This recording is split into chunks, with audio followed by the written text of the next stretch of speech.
Cette émission est une production de la télévision régionale des Moulins. Avec la collaboration de la Chambre de commerce et d'industrie Les Moulins, le CFP des Moulins, le CFP des Riverains et le SAE, fiers partenaires de Fibre E.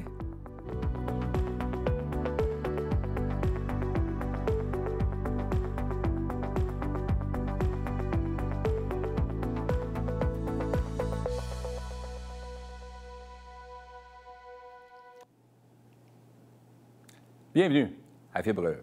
Depuis la reprise de l'entreprise en 2021, nos deux invités ont transformé Microclimat Coiffure en un espace éco-responsable, inclusif et profondément humain. Leur force repose sur la complémentarité de leurs expériences et sur une conviction commune, l'entrepreneuriat peut être un moteur de changement positif à la fois pour leur équipe, leur clientèle et leur communauté. On reçoit donc aujourd'hui les copropriétaires Léka Leclerc et Marie-Pierre Ferland. Mesdames, bienvenue à Fibre E. Merci. Bien le fun de vous recevoir. Parce que vous êtes dans le reprenariat, donc vous avez acquis une entreprise qui existait déjà et vous avez décidé de l'adapter à vous puis de la faire progresser. 10 000 entreprises au Québec, c'est sérieux, là, 10 000 entreprises au Québec recherchent des repreneurs et on n'en a pas. Donc, de voir que deux dames comme vous avez décidé de reprendre une entreprise qui est existante, bien, je trouve ça fabuleux, puis c'est dans la région. Donc, parlons-en un peu. Donc, vous aviez déjà, j'imagine, des habiletés au niveau de la coiffure ou de l'esthétique quelconque pour reprendre un salon comme ça? Effectivement. Bien, dans le fond, nous, on était employés de Félix, qui était l'ancien propriétaire. Puis, c'était déjà dans nos valeurs éco-responsables, valeurs chaleureuses, humaines, inclusives qu'on avait au salon. Fait que quand il y a vu à une réorientation de carrière, en fait, c'est que nous, on a décidé de ne pas laisser aller ce petit noyau-là, ce petit bijou-là qu'on avait entre les mains, puis on a décidé de se lancer en affaires et de... Donc, vous étiez déjà employé, vous étiez déjà à bord de cette entreprise-là, donc vous saviez dans quoi vous vous embarquiez déjà au départ, là. Vous connaissiez l'entreprise, vous connaissiez les clients, et vous ne vouliez pas que ça tombe. Donc, vous vouliez qu'il y ait une suite à tout ça. Donc, ça a fait l'affaire avec la négo que vous avez fait avec le propriétaire qui était d'autrefois. Exact. Moi, ça faisait 3 ans là, que j'étais là. Okay. Puis, de voir ce bijou-là, de voir à quel point c'était que ça roulait bien, qu'il y avait des belles valeurs, qu'il y avait vraiment une belle équipe. Je ne pouvais pas laisser ça aller puis passer à côté de cette opportunité-là. Puis de prendre le risque que ça change ou que ce soit vendu à n'importe qui ou que ça ferme, on n'a pas pu passer à côté. C'était pas imaginable dans votre tête, vous autres, vous avez dit, bon. Vous vous connaissiez déjà ou vous êtes connus au travail? Ou En fait, non. Bien, Marie-Pierre avait 18 ans d'expérience en coiffure et moi, je venais d'arriver. C'était une réorientation de carrière. En fait, j'ai eu 15 ans dans le domaine d'intervention psychosociale. Fait que moi, c'était vraiment le côté humain, puis l'expérience humaine, la bienveillance, puis l'intervention qui m'appelait. Je voulais juste le faire dans un autre cadre que l'intervention typique niveau gouvernemental et tout ça. Donc, ma réflexion m'a amenée à vouloir faire une réorientation et le faire dans un endroit comme la coiffure, où est-ce qu'on a une proximité avec la personne, avec le client, que tu peux, dans le fond, lui amener un bien-être et un changement positif, autant dans l'aspect physique que dans le domaine au niveau de l'être humain. Tu vas te faire couper les cheveux, tu as une session de psychologue ou à peu près d'un thérapeute qui t'écoute, qui te guide un peu. Tu ressors de là avec une nouvelle coupe, une nouvelle tête et une nouvelle façon de penser peut-être, ou du moins avec une certaine forme de ventilation que tu as pu faire tout le long de cette séance-là. C'est extraordinaire. Exact. Puis quand, dans le fond, quand j'ai commencé à travailler chez Microclimat, je n'étais pas coiffeuse, j'étais encore aux études. Et j'ai rencontré Marie-Pierre, dans le fond, que ça a été un coup de feu de personnalité et de valeur à la base. Puis après ça, là, on a... C'est ça. Avant même d'avoir fini mon cours en coiffure, on a décidé de discuter ensemble puis de racheter le salon. Donc, on a racheté le salon. Puis ensuite, je suis devenue coiffeuse. Donc, il y a eu un côté entrepreneuriat avant un côté coiffure. Quand on parle d'éco-responsable, comment on emmène un salon de coiffure à devenir éco-responsable? On fait affaire avec la compagnie Green Circle. Donc, on recycle tout ce qui est l'aluminium, tous les restants de coloration, jusqu'aux cheveux aussi qu'on recycle. Donc, tout ça est vraiment optimal. Toutes les canettes d'aluminium et tout ça. On fait affaire avec une compagnie aussi qui a vraiment les meilleurs taux de récupération, en fait. C'est ça. Les plus éco-responsables. Fait que c'est vraiment... Le fait de s'affilier avec cette compagnie-là aussi nous aide beaucoup à nous guider là-dedans puis à nous donner la direction qu'on a à prendre dans ce sens's-là aussi. Là. Excusez-moi. J'allais dire, ça, c'est vraiment au niveau technique, mais avant de tomber à co-responsable, je pense qu'il faut qu'il y ait une valeur, il faut qu'il y ait des valeurs de base puis une philosophie à y adhérer, parce que si tu amènes ton équipe à vouloir adhérer à un salon qui est éco-responsable, mais que les gens n'y croient pas, c'est que rapidement, le salon va tomber dans des patterns puis des différences qui vont pas faire avancer puis continuer un petit peu ce volet-là. Dans la direction où vous vouliez l'emmener. Exact. Ouais. Là, on parle d'éco-responsable et on parle aussi du facteur humain. Vous vouliez emmener ce côté-là humain, toi, de ton côté, avec le bagage que tu as dans ton autre sphère de vie, là, de ce que tu faisais avant. Donc, ce côté humain-là est important pour vous. Donc, le client se sent quoi? Privilégié, se sent écouté, se sent... Bien, il se sent compris, il se sent accepté dans tous les sphères de sa vie. C'est qu'on est une équipe qui a pas de préjugés. À la base, je pense qu'on est toutes des personnalités qui viennent se compléter. Fait que chaque client se sent respecté d'une coiffeuse, puis se sent individualisé. Donc, nous, c'est vraiment cet aspect-là de côté chaleureux, mais c'est aussi qu'on veut s'impliquer auprès de notre communauté. On veut faire une différence. On veut amener un changement positif chez la vie des gens. Parce que rentrer chez Microclimat, c'est comme rentrer chez soi. Il n'y a pas de barrière, il n'y a pas de mal-être. En fait, c'est quand on rentre, on est comme chez soi, puis les discussions vont être de manière très spontanée, très naturelle, puis très inclusive. On a le goût de se confier à vous. Exactement. On a le goût, on se sent écouté, on se sent en confiance, on se sent bien. C'est un peu le climat autant que vous vouliez poser. L'énergie du salon aussi apporte souvent que même entre les clientes, ça fait vraiment familial. Les clientes se recroisent, il y en a qui se connaissent. C'est tout du monde, autant du quartier qu'autant de l'extérieur. Mais c'est ça, exact. Donc, tout le monde prend ses aises. Quand on parle d'acheter une entreprise, c'est quelque chose, là, parce que là, on s'associe là, pour un certain laps de temps. Il y a l'aspect financier aussi qui est là-dedans. L'aspect de temps, qui va mettre plus de temps là-dedans. Donc, partenaire déjà... Consoeur de travail, c'est une chose, beaucoup d'affinités, donc une amitié qui se développe. Mais là, on se lance en affaires. Là. Est-ce qu'après, ça fait quoi, 3 ans maintenant? Ça fait 3 ans et demi. 3 ans et demi maintenant. Est-ce que ça a changé tout ça ou est-ce que c'est encore plus fort? Ou comment ça, vous complétez? Comment ça se passe? Oui, dans le fond, autant que moi, au départ, j'aurais jamais pensé avoir mon salon de coiffure dans ma vie, là, être propriétaire, quoi que ce soit. Pour moi, tout ce qui était gestion, ressources humaines et tout ça, c'était loin d'être mon bagage. Puis à ce moment-là, c'est pour ça que quand elle est arrivée, le coup de foudre s'est fait parce qu'on est très, très complémentaires. Donc, tout ce qu'elle est très à l'aise, moi, ça me stresse un petit peu plus et l'inverse aussi. Donc, c'est là qu'on vient justement qu'à affronter tous les défis ensemble, puis à se challenger comme ça aussi. Puis c'est le lien de confiance qui s'est fait naturellement. On a continué d'évoluer là-dedans. Puis autant que, c'est ça, je pense que l'opportunité était là. Autant que ça s'est fait assez rapidement, mais avec ce que l'ancien propriétaire avait monté et tout, ça nous assurait une belle continuité. Puis on s'est dit, let's go, on le fait. On a investi ce qu'il fallait, puis on a réussi à pas toujours évident, optimiser. Le côté finance, on ne rentrera pas trop en détail là-dedans, mais il reste que quand tu es entrepreneur, ou du moins tu veux le devenir, parce qu'on dit souvent aux gens, c'est correct de se lancer dans une nouvelle entreprise de zéro, où on doit bâtir la clientèle, puis le développement des affaires et tout ça. C'est un autre créneau là, qui est un peu plus difficile des fois, mais d'acheter une entreprise qui a déjà une clientèle, puis il y a déjà des gens qui franchissent la porte le jour 1 que tu as repris l'entreprise, c'est déjà plus le fun. Là. Au moins, la caisse roule un peu, puis il y a quelque chose qui se passe. Là, mais pour financer cette entreprise-là puis l'acheter, c'est pas toujours évident non plus. Là. Comment ça se passe, tout ça? Est-ce que les banques, ça a-t-il été difficile ou ça... Bien, je pense qu'à partir du moment où tu as un but, tu as un objectif, tu vas tout mettre en œuvre pour que ça fonctionne. C'est que quand nous, on avait comme but de reprendre la compagnie, c'est sûr que, bon, ensemble, nos conjoints ont contribué aussi à notre aide, mais, tu sais, oui, on a approché certaines banques et tout ça. On a dû montrer des chiffres d'affaires, montrer, bon, comment ça fonctionnait. Mais, tu sais, c'est pas toujours évident parce que, des fois, tu ne sais pas où t'en aller. Fait qu'il faut que tu aies des mentors à côté.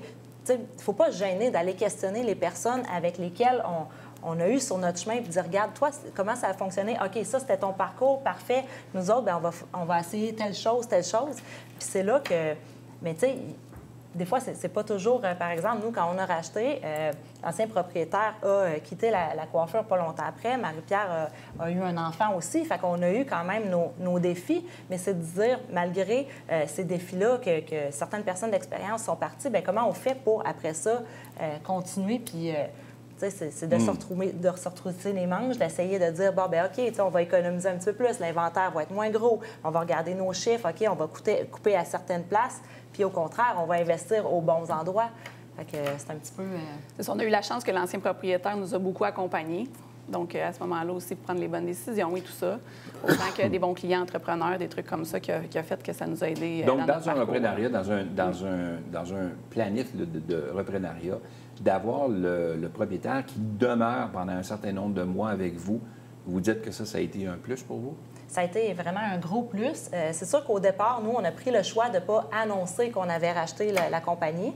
Le temps que nous, dans le fond, on se familiarise avec les processus, avec les achats, avec les commandes, avec la gestion de clients aussi. Pour pas instabiliser. Pour pas, exactement. Okay. Puis pour nous, c'était plus facile après ça de dire, regarde, ça fait, mettons, 6 mois ou 1 an qu'on a racheté. On a vécu telle chose, mais regardez, c'est encore le même climat, c'est encore la même chaleur, l'équipe est encore stable.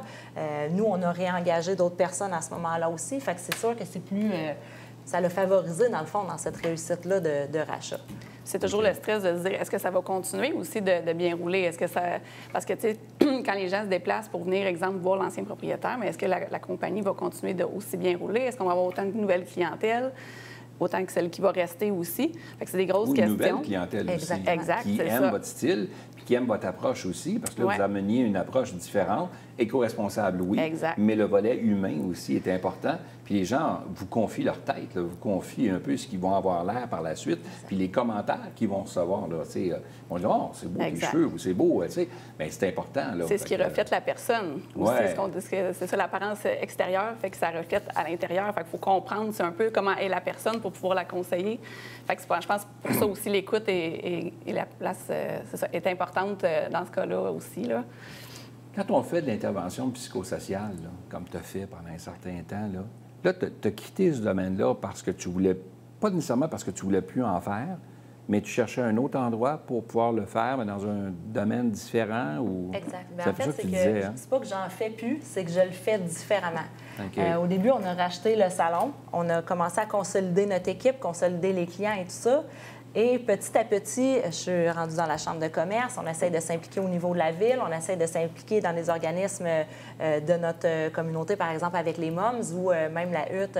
On a commencé à parler pour certains autres projets avec eux pour aider les itinérants ou les problèmes d'itinérance. Fait qu'on veut s'investir, fait qu'on va le faire autrement. C'est comme si on prend le microclimat, qui est un lieu de partage, un lieu d'inclusion, un lieu où est-ce qu'on veut aider les gens, mais on veut le faire agrandir aussi au niveau de notre communauté puis au niveau de notre Terrebonne. C'est extraordinaire. Je vous souhaite que le meilleur pour la suite et je vous remercie infiniment d'être venu à Févreux. Bien, merci beaucoup. À très bientôt, mesdames.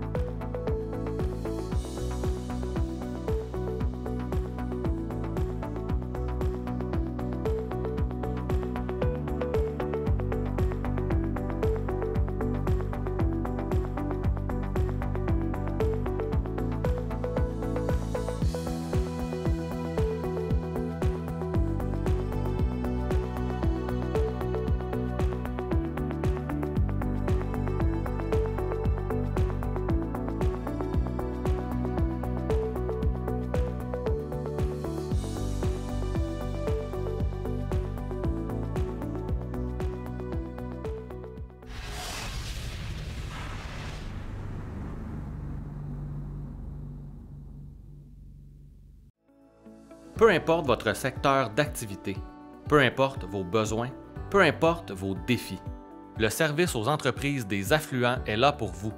Votre allié et partenaire pour faire grandir les compétences de vos équipes. Le SAE, c'est une équipe engagée, agile et à l'écoute, prête à vous offrir des formations sur mesure adaptées aux besoins uniques de votre entreprise. Le SAE est là pour vous, avec vous. Cette émission est une production de la télévision régionale des Moulins. Avec la collaboration de la Chambre de commerce et d'industrie Les Moulins, le CFP des Moulins, le CFP des Riverains et le SAE, fiers partenaires de Fibre E.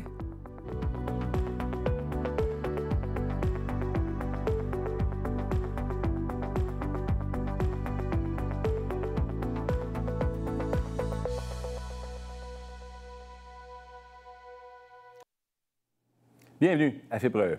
Issu d'une famille entrepreneuriale dans le domaine de la construction, notre invité a travaillé avec son père dans l'entreprise familiale, mais elle n'a pas choisi de reprendre l'affaire.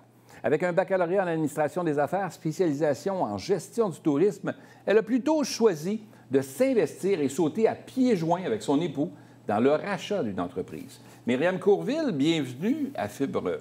Merci de l'invitation. Bien, Myriam, on se connaît déjà, nous autres, fait qu'on va se tutoyer pour la cause. Oui. Myriam, dis-moi, je suis content que tu aies accepté l'invitation parce que tu as fait tout un saut. Nous, on se connaissait dans le monde des chambres de commerce de l'époque. Oui. Moi qui gère celle de Terrebonne, tu étais à l'époque du côté de Montcalm. Et tu as décidé de faire le saut avec ton époux qui est arrivé avec cette idée de dire on rachète-tu une entreprise? Comment ça s'est passé, tout ça? C'est sûr que j'avais baigné dans le milieu entrepreneurial avec mon père. Donc, j'ai vécu mon enfance. J'ai vu comment un entrepreneur vit avec sa famille. Donc, il joint les deux bouts. Et là, j'ai peut-être eu l'opportunité de prendre l'entreprise familiale, mais je n'aurais pas été prête à ce moment-là. OK. Donc, tu te sentais trop jeune, manque d'expérience et tout ça? Oui, exactement. Pas nécessairement avec les... Tu n'avais pas les bons outils, selon toi. Exactement, là. pas les bonnes connaissances. Donc, par la suite, je suis allée travailler. C'est sûr que j'ai côtoyé encore un milieu entrepreneurial mais dans la formation aux entreprises.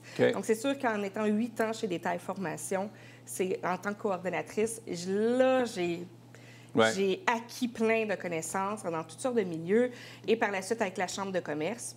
Est-ce que j'aurais fait le saut? Est-ce que c'était en moi être entrepreneur? Je le sais pas. Est-ce que j'aurais fait le saut toute seule? Je le sais pas. Mais il y a une opportunité qui s'est pointée. Mon mari a vu ça, le spa Naturo à Mandeville, dans la Naudière, à vendre. J'ai fait « Ah, ça me ressemble. » C'est ça, c'est ce que je voulais. Je voulais une entreprise qui me ressemblait, qui autant les valeurs, mais aussi le milieu. Donc, comme j'avais étudié en gestion du tourisme, je trouvais que c'était naturel. Fait que c'était invitant parce que là, tu as ton baccalauréat en affaires, puis tu as le côté tourisme, tout ça, gestion. Exactement. Donc, ça rejoignait tes deux appellations. Complètement. Mon mari aussi, lui, il est plus en marketing, développement des affaires, mais toujours eu le goût d'avoir une auberge ou quelque chose comme ça. Donc, là, le spa Naturo, on a de l'hébergement. Donc, ça s'est fait tout naturellement. Et là, j'ai dit, oui, on y va, on le fait. On fait le saut. C'est génial, ça. Ouais. OK, disons-le, là, vous êtes 24 heures sur 24 ensemble ou à peu près. Hein? On s'entend qu'on se complète. C'est ce que tu me dis, là. Vous vous complétez dans vos sphères de responsabilité et tout ça. Mais là, il y a 4 petits mousses là-dedans, là. Vous avez eu 4 enfants, là, quand même. Vous avez été actifs, disons-le. Et ils sont jeunes. Oui. Et là, on se lance comme ça demande du temps, ça demande des heures, là, l'entrepreneuriat et tout ça. Oui. Comment vous conciliez le travail-famille? Et il faut savoir que mon mari, c'est un flexipreneur. Donc, lui, il a gardé son emploi, son autre emploi. C'est un flexipreneur? Oui. Donc, il a gardé son autre emploi. Ça veut dire que c'est quelqu'un qui est entrepreneur tout en gardant l'emploi pour emmener quand même une sécurité au foyer. Là. Exact. Mais c'est la principale raison. Il a hâte de faire le saut à temps plein, mais c'est notre sécurité pour l'instant. Là, ça fait un an à peu près que vous avez acquis. Donc, vous vouliez attendre un peu avant de vous sauter à plein joint. Mais toi, tu es à temps plein, Moi, là? je suis à temps plein complètement, mais lui aussi. Et là, il arrive quoi pour les enfants? Du moment où on va revenir, ça ne sera pas trop long. Non. Bien, c'est l'organisation. Oui, j'imagine. Donc, l'organisation. Mais je pense aussi qu'on a été capable, les anciens propriétaires, ils étaient très présents dans l'entreprise. Ils s'occupaient de toutes les fermetures, ils étaient toujours là. Nous aussi, on est très présents, mais on était capable de trouver les employés clés qui étaient déjà là, des employés responsables, et on était capable de déléguer. Donc, là, on ne fait pas de fermeture, moi puis mon mari. Ouais. Là. On s'en occupe pas. On a trouvé les employés, on a confiance en eux. Donc ça nous permet d'avoir du temps pour la famille. OK. Mais là, il y a des employés, par contre, soyons francs, il y a des employés qui ont dû quitter pour diverses raisons. Il y a un petit peu de ménage qui s'est fait à l'interne. Oui. Donc, tu as eu inévitablement à mettre une certaine main à la pâte, là, puis tu as dû t'investir davantage que tu pensais, peut-être? Oh oui, complètement. C'est même... je pense que ça a été un des plus grands défis, la gestion du personnel, la gestion du changement dans ce cas-là. Ça faisait 18 ans que les anciens propriétaires étaient là. Il y a des employés qui sont là depuis les tout débuts. C'était quand même, en général, des employés qui étaient là depuis longtemps. Dirais-tu que la culture d'entreprise a changé par votre arrivée? Ou je ne vous vouliez pense le pas garder? tant, parce que je pense que les anciens propriétaires nous ont également choisis. Donc, le fait qu'on se ressemblait, qu'on avait quand même des valeurs communes, je pense que les valeurs initiales sont restées les mêmes, mais c'est sûr que les personnes... Moi, en tant que gestionnaire, j'ai ma personnalité, donc c'est sûr, ça a eu un changement, surtout au début, lorsqu'ils nous connaissaient pas du tout. Eux, ils passaient de 4 associés à un couple avec justement 4 enfants. Vont-ils être vraiment présents? Vont-ils être capables? Est-ce que ça va fonctionner? Mais après un an, je peux dire que ça va bien. C'est une réussite. Bon, oui. Vous avez des valeurs quand même qui sont fortes par rapport à votre achat que vous avez fait, puis ce que vous voulez véhiculer aussi à l'intérieur de votre entreprise, oui. dont, entre autres, le développement durable. Oui. Parlons-en. C'est quoi pour vous? On a fait beaucoup d'investissements à ce niveau-là.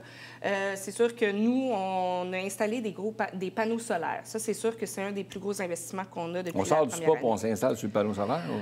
Non, c'est pas ça. Non, mais parce que ça utilise beaucoup d'énergie. Un spa, les bains thermaux, que ce soit du propane, l'électricité, c'est énorme. Ouais. Donc ça, c'est sûr que pour nous, c'est une façon à long terme de venir... amoindrir un peu les exactement, coûts de dépenses, mais c'est aussi le développement, donc diminuer notre empreinte écologique. Donc ça, c'est important, que ce soit les bouteilles d'eau. On a fait faire des bouteilles d'eau pour que les gens... des réutilisables. Donc aussi, s'impliquer dans la communauté, c'était quelque chose qui était important. Je disais ça dans le dossier, que les organismes locaux aussi, oui. Pour vous, c'est important. Oui.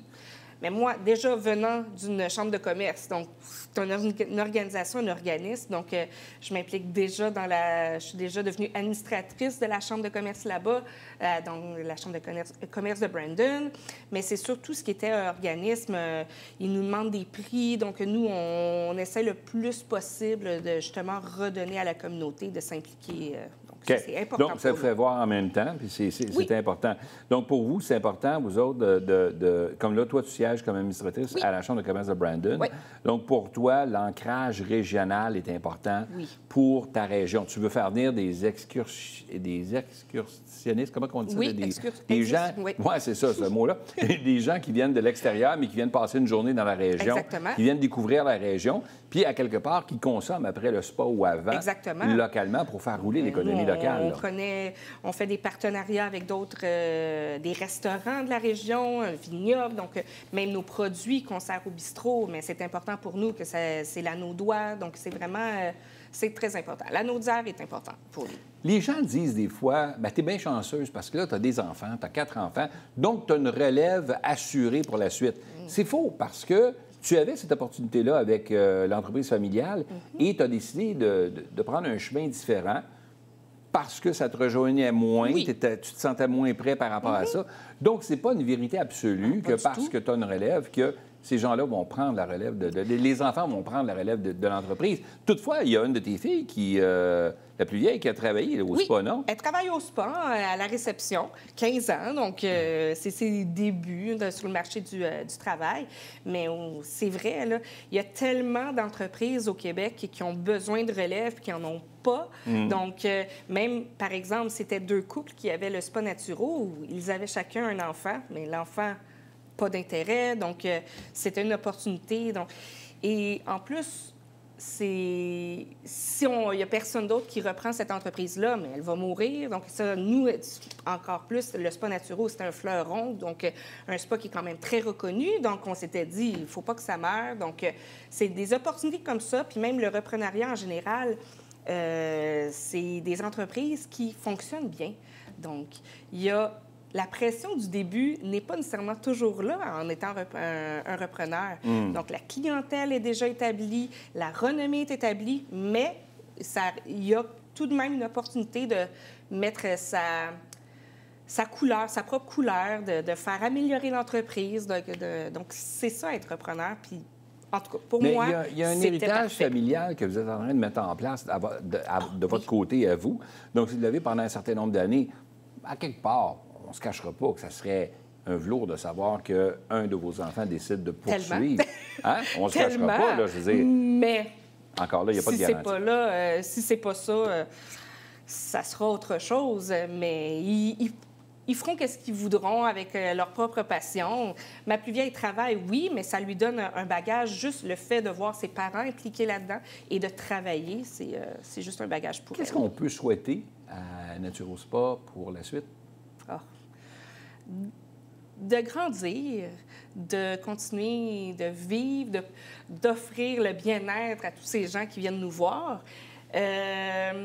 Grandir, mais pas trop. Parce qu'on veut garder notre couleur. On n'est pas un énorme spa. Donc, je pense que c'est ça qui fait que les gens viennent chez nous. Il y a quelque chose dans la nature que les gens recherchent. On est complètement déconnectés, même pas de réseau cellulaire. Donc, tu es vraiment... Oui, c'est le cas, c'est déconnecté, ça. Mais ça serait bon pour moi, il faudrait que je me déconnecte. Il faut que j'aille au spa. Mais tu es dans une région comme ça, nature et tout ça. Quand tu regardes ce que tu as fait dans la dernière année, ce que vous avez fait dans la dernière année, oui. C'est des choses que vous feriez différemment? Tu sais, à cette heure que tu le sais, tu es là, tu te dis, peut-être que j'aurais fait quelque chose, je ne sais pas. Je ne pense pas. Parce que je pense que ça fait qu'est-ce qu'on devient. On a beaucoup appris, mais on est très bien accompagnés.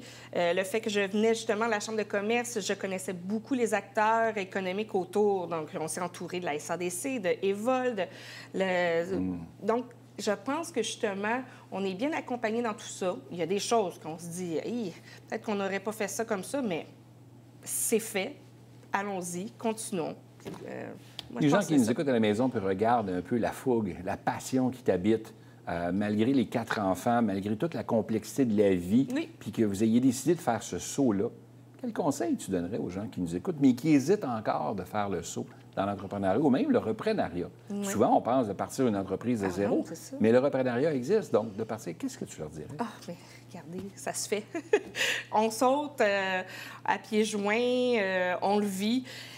Moi, c'est sûr que c'est ma passion. J'ai trouvé quelque chose qui me passionne. Après 1 an, j'aime autant ça. J'arrive, je trouve que ça sent bon. On parle le feu. Donc, je pense qu'on ne devrait pas avoir peur de se lancer là-dedans. Je pense que tout est possible. OK. La question qui tue en terminant. Profites-tu des bains? Même pas. Même pas? J'ai pas eu le temps. T'as pas eu le temps? Je suis pas allée en 1 an. Tu es vraiment dédié à ta clientèle, puis tu leur laisses vraiment... Mais je me suis fait masser plusieurs fois. Quand même. Quand même, il faut le dire. Ça j'ai pas de problème. Mais dans les bains, je prends pas le temps d'y aller. Mais ça, c'est pas grave. Bien, à un moment donné. Mais ton mari, tu dis qu'il... Oui, plusieurs fois. Ah, quand même, hein? Mais il y a quelque chose qui... Il va avec ses collègues de l'autre travail. Il fait connaître le spa à ses amis, donc c'est pour ça qu'il en profite. Myriam, merci beaucoup d'avoir été à Fibre. C'était un plaisir de te recevoir. Merci. À très bientôt.